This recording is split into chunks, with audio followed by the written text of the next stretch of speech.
know? Yahaya Bello máa ṣẹ̀wọ̀n lẹ́yìn ìjọba. I know. Yahaya Bello máa ṣẹ̀wọ̀n lẹ́yìn ìjọba. Do you know? GYB máa ṣẹ̀wọ̀n lẹ́yìn ìjọba. We know. GYB máa ṣẹ̀wọ̀n lẹ́yìn ìjọba.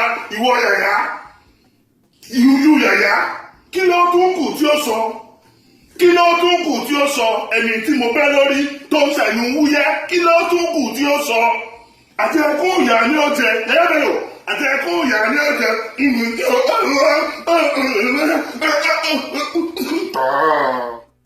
We all know the famous Ntoi. I mean, this was back in 2018. You're cracking up. I mean, never ever get old. I mean, but how classic. Let me just say that since Dino Melaye didn't win his ambitions to being governor, he might consider a career in entertainment and maybe he started making even in and music. He should also go into music. Someone at the cinema where you have excellent. Okay, so now going to the Yahaya Bello story, Daniel Bwala raises some very pertinent questions, and I was having a conversation with someone yesterday, and that's what we're discussing in terms of how difficult really was it for the EFCC to have arrested him yesterday. We've seen when, well, not yesterday, when they invaded his home. We've seen when they were very adamant or very, when they had the will to do so. And even when he involved them illegally, some might say, opening up the roof of a particular former governor. Oh, which was a corruption. Yeah, which was, they actually did that. So what was stopping them from doing that? Then the governor, that's Governor Ododo, is the only one who has immunity.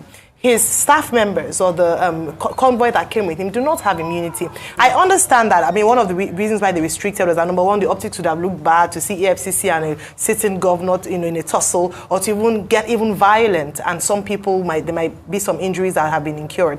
But it will be difficult to imagine that it's hard to locate where Governor Yahaya Bello is. I mean, and then in terms of the governor himself, I think it's quite sad that a sitting governor would be said to be harboring a fugitive, or might know the whereabouts of someone who is wanted by the EFCC. The first port of call, let them go to the government house. Let them ask questions around. If he left in a particular vehicle, can they trace where he went to? It cannot be so difficult. And what some people were saying was that, why didn't they put a bit of ransom for him? He would get a lot of leads, anonymous calls as to where they can find Governor Yahaya Bello. But at the end of it all, it is still that big question, what is he running from? Why are you running? Right. He is the white lion. A lion is never afraid to go into the jungle for a fight, or to at least defend himself. So let him do what he's meant to do. Let's not have drama around this. Yes, absolutely. I mean, the Nigerian Immigration Service has also released a circular. They are asking for him as well. But I mean, that circular was quite the circular. There was no date of birth on that circular. Yeah. But they've also declared him wanted.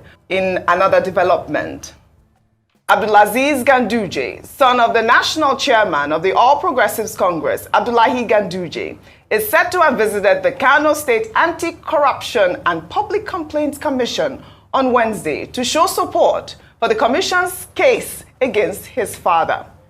On Tuesday, the chair of the anti-graft agency said the commission is investigating a fresh case where 51 billion naira was allegedly diverted by the Ganduje administration. Yesterday, we took the story of this Bello El Rufai defending his father. Now we are seeing the story of Ganduje's son going to the anti-graft agency to say, I support you. You see, this one has integrity. Right. You know, one thing has to be said about the Ganduje case. It's still under investigation. We all know the kerfuffle that went on in his political party. As regards him being ousted, but the political party is fighting back for him and all of that. But he has a case to answer. And that's why, also by extension to the El Rufai case, the El Rufai also has a case to answer when the probe starts. We should be able to ask our governors what they did with our handed resource. Because all we see every time is poverty. And this poverty is consistent with the sufferings a lot of people have because our leaders don't account for anything. Nobody has said he's done anything wrong, but he has a right to be able to answer when they go through the whole legal wrong, and that will happen. As regards the white lion. The white lion? Is only God knows the games they are playing with us. The court of law says so. That's that about that.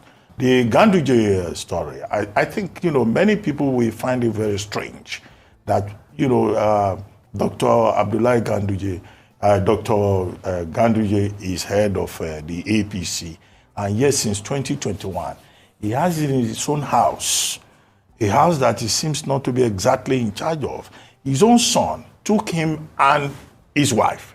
In fact, this Abdullahi Ganduje, who went to the anti-graft agency to solidarize, to express support, is actually the biological son of Dr. Ganduje, the chairman of the APC. Yeah. So people will say, okay, what is going on here? So what is bad in that if there is no peace in the house, so what can if a man cannot lead? If a man cannot lead, you want to go to that adage again? No. Relax, If a man cannot lead, provide leadership in his own house, if he's having conflict in his own household, what kind of leadership can he provide within the larger space? Now let me go to the White Lions case. Now I think it's Daniel Bwala, talking about ACJA. The relevant section of the ACJA is section public is that you have a moral